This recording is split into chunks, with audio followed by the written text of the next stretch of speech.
Welcome back to Unleashing the Voice with yours truly, Bridget Adams. Listen, this is the third episode in the series Borrowed Identity, and I think this is going to be my favorite episode. Episode 3, Identity is Revealed, Not Rebuilt. Identity is revealed, not rebuilt. So episode 1 and 2 named what was false, right? What we had to break and what was the identities that were given to us. But in this episode, we come home to the truth about who we really are. So this is the thing that I realized, and it was revelation for me. I always said when I started walking closer with God and really started trying to understand who I was, I would say, oh, I changed, I changed, I changed. But really, I didn't change. I just started becoming who God has already called me to be. God always knew who I was. I just didn't. And that is what this episode is about. It's not about being rebuilt.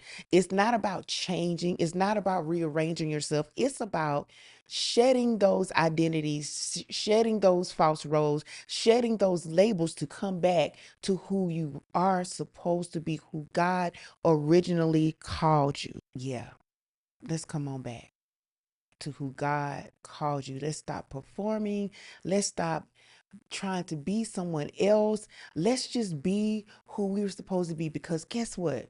We are enough just the way God made us.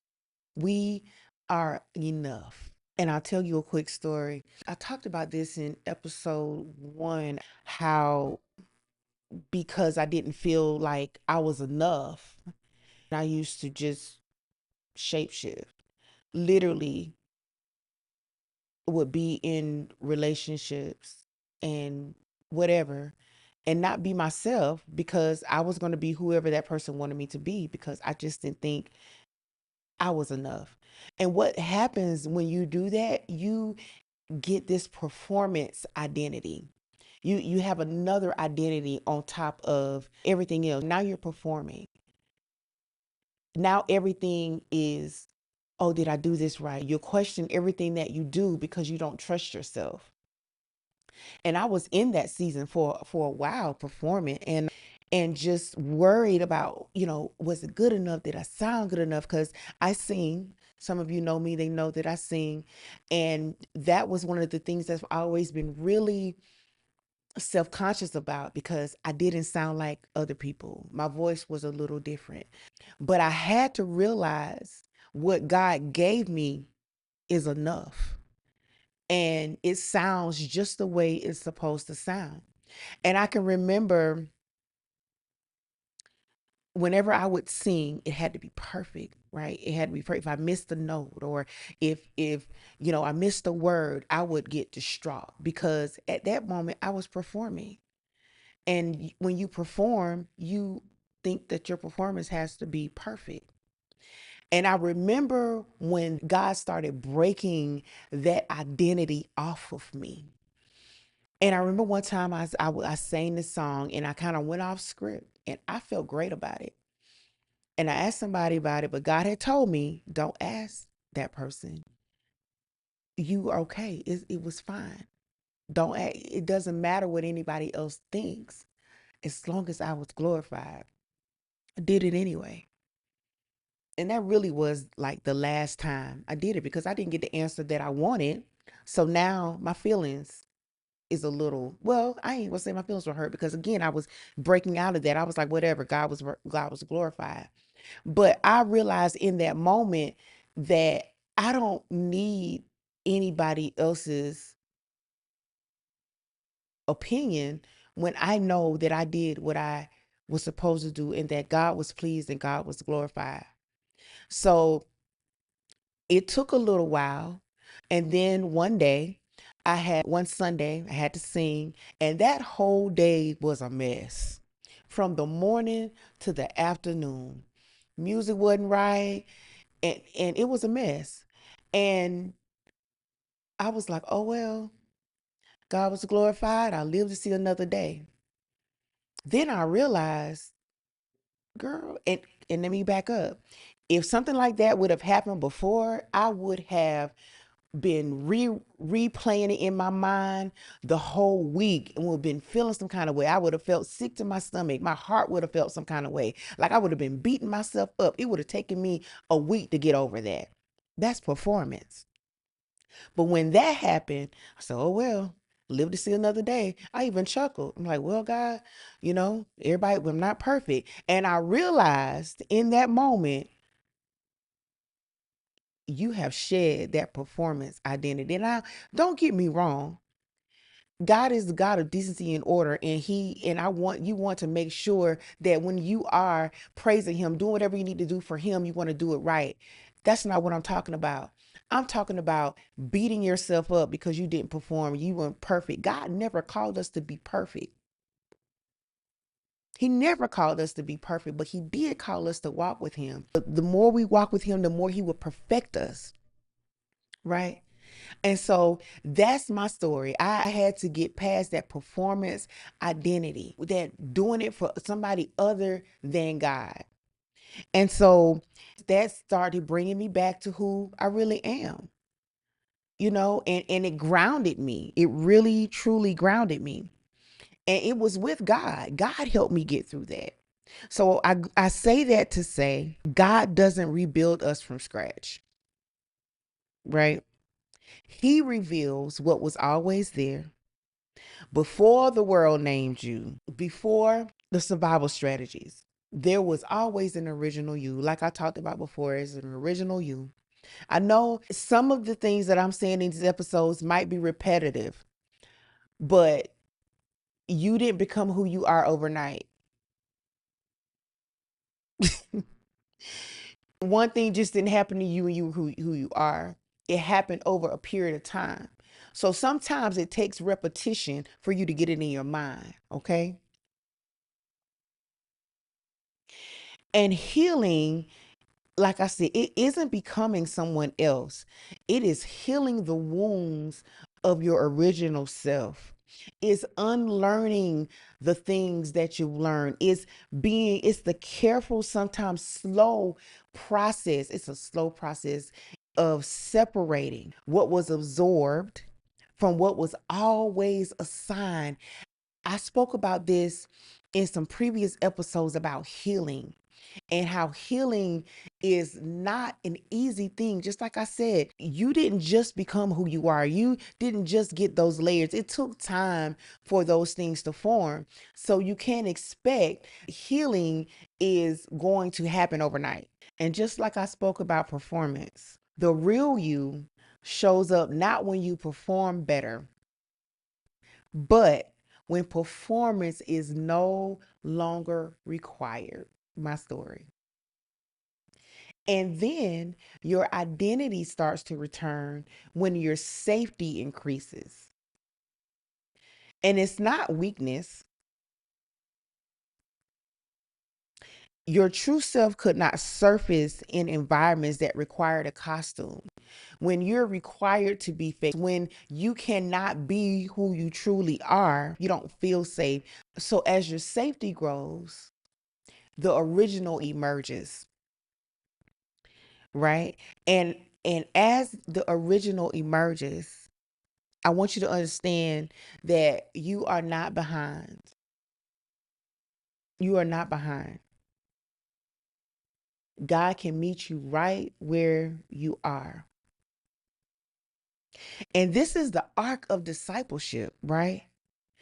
It's the renewal of your mind and identity in Christ, not trying harder to be good, but becoming secure enough in who God says you are to not needing the borrowed version of yourself. Daughterhood, sonhood replaces the survival strategies, not by force, but by revelation. So if you remember in the prior teaching when I talked about the mansion dream, when I tried to re-enter my house with an old ID and God was requiring a new ID. I had to fill out new paperwork. I had to get new everything. I had to update it, new questions, new credentials, all of that. This is what identity revelation does. It issues you a new ID. That's good. Not a brand new person, but a new ID. Because that survival identity that you hid behind could not open the door anymore. And this is why this work matters. This is why identity work matters, right? I truly believe you cannot move into your purpose until you know who you are, until you uncover who you were always supposed to be. God doesn't want fake. God wants truth. He wants honesty. Because truth be told, there are people waiting for you to walk into your purpose so they can move into their purpose. And I will tell you this, when you start uncovering who you are and doing the healing, it is the most freeing feeling. Things that bothered you don't bother you anymore. People will try to put things on you and you will know, nope, that's not mine to carry. I'm not going to absorb it. That's not my identity. And you're not going to give me that. You're not going to layer that on top of me. And when you start learning who you are, you will stop people in their tracks. I reject that. That's not who I am. That is not who God called me to be. Because you're going to have some people to try to layer you back up. So I want you to know that you are not a project to be completed. You are an original to be revealed. The woman that you have been looking for has always been there. She might have been a little weighed down, but she's always been there. She has been waiting for safety. She has been waiting for truth. And she has been waiting for the space to step forward. The time is now. So, of course, I have a closing challenge. So, my closing challenge, sit with this question this week. Who was I before the world told me who to be? And you may not know that, but I want you to go back to a time when you felt clear about who you were. Don't rush it. Just sit with the question. Write whatever comes, even if it's fragments. Even if it surprises you, first thing that comes to mind, that's going to be the original speaking. Listen to her. You sit. All right. Well, we have come to the end of this series. I hope that this has opened up your eyes. I know that each episode was not very long. It wasn't meant to be. I don't want to bore you, but I think that it was great information. This has been an awesome series. I am glad that you are still here. I hope that you were able to take the assessment and you should have gotten a full report on your identity and secondary identity. I pray that that was very helpful to you. So I want to invite you to go deeper. So if you've already taken the assessment, you would have seen the next step would be to purchase the starter kit. The starter kit is just $37. And in the starter kit, you have some clarity prompts, you get a workbook, and you also get a 3-day class called Beneath the Patterns. It still speaks about identity, but we go a little bit deeper about the patterns that you got in your assessments. So you can find all the information in the comments below. I hope to see you in the next series. Thank you for listening. I pray that this has been a blessing and that you do the work. All right, bye. There are moments that remind you to slow down, to breathe, to reconnect with the woman you've always been becoming. On October 17th, you're invited to the Tend Gathering experience. An intentionally curated evening designed to transform, empower, nurture, and develop. Beautiful surroundings, meaningful conversations, thoughtful details, lasting connections. So slip into that dress you've been waiting to wear. Gather your girlfriends and join us for an unforgettable evening.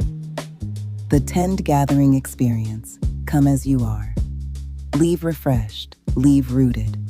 Reserve your seat using the registration link in the description or comments below.